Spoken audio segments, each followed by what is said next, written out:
Alright, so we backed off the exhaust valve on number 6. Got a little bit of a tick now.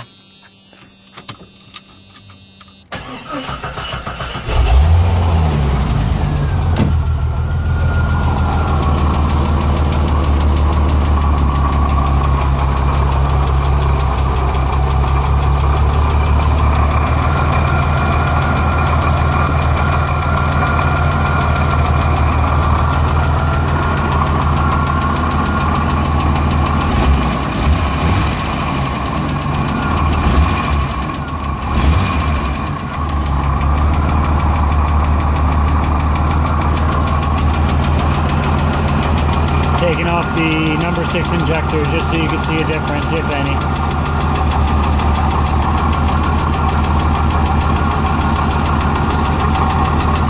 A little bit of a shake.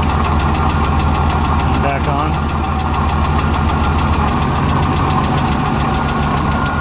So it's firing. It's responsive.